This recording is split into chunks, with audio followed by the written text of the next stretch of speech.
যে প্রকল্প লক্ষ্মীর ভান্ডার ছিল, আর সেই প্রকল্পে প্রায় 40 লক্ষের কাছাকাছি পুরুষ মানুষ মহিলা সেজে টাকা তুলত।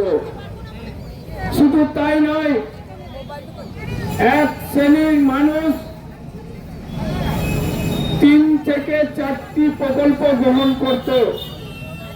লক্ষ্মীর ভান্ডার, বিধবা ভাতা, বার্ধক্য ভাতা, আরো অন্যান্য ইত্যাদি ইত্যাদি। আর আমাদের জনদরদি সরকার সমস্ত সাধারণ মানুষ, যে সমস্ত মহিলা স্বনির্ভর হওয়ার দরকার আছে, যাদের এই টাকা প্রয়োজন, যাদের এই টাকার দ্বারা তারা সংসারে তাদের ছেলেদের মানুষ করতে পারবেন তাদের নিজস্ব হাত খরচার দ্বারা, আর তার জন্য এক ধাক্কায় 15 থেকে 3000 টাকা করেছে। আর সেই 3000 টাকা পরপর সরকারে আসার পর থেকে মহিলাদের দিতে শুরু করেছে। প্রথমবার আমাদের সরকার লক্ষের কাছাকাছি মানুষকে দিয়েছিল, দ্বিতীয়বার সেই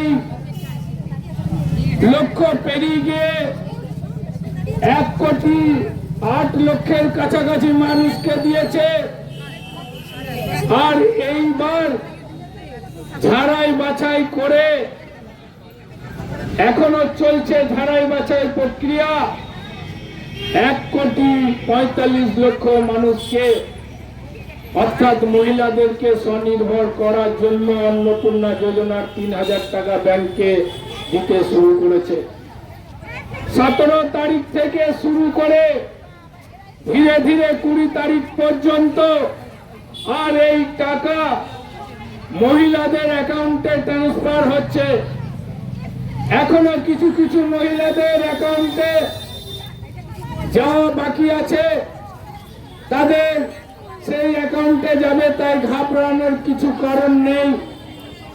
যে সকল মহিলাদের ফর্মে কোনো ভুল ভাবে ফর্ম ফিল আপ করা হয়েছে, অথবা দেখা গিয়েছে কোনো জায়গায় তাদের ক্রাইটেরিয়া যেগুলো বলেছে সেই ক্রাইটেরিয়ার বাইরে গিয়ে তারা ফিল আপ করেছেন, তাদেরগুলো ভেরিফিকেশনের জন্য আটকে আছেন। কিন্তু ঘাবড়ানোর কোনো কারণ নেই।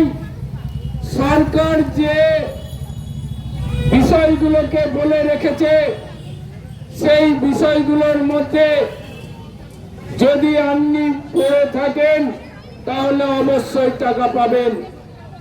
অর্থাৎ আপনি যদি সাধারণ ঘরের মহিলা হন, আপনার স্বামী যদি কোনো চাকরি বাকরির থেকে শুরু করে কোনো সরকারি চাকরির ক্ষেত্রে শুরু করে, আপনি যদি কোনো সরকারি চাকরির ক্ষেত্রে শুরু করে যদি বাধ্যবাধকতায় না থাকেন, অবশ্যই আপনার অ্যাকাউন্টে টাকা ঢুকবে।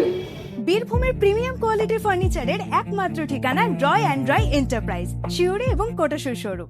আপনার সন্তানের ভবিষ্যৎ উজ্জ্বল করতে চলে আসুন বিটি কম্পিউটার সেন্টারে।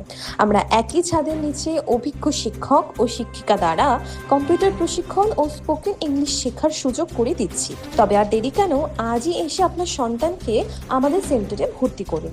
আমাদের ঠিকানা কোটাসুর, বীরভূম। মাননীয় প্রধানমন্ত্রী এবং মুখ্যমন্ত্রীকে জানাই ধন্যবাদ। মহিলাদের স্বনির্ভর করার জন্য মাননীয় প্রধানমন্ত্রী এবং মুখ্যমন্ত্রীকে জানাই ধন্যবাদ।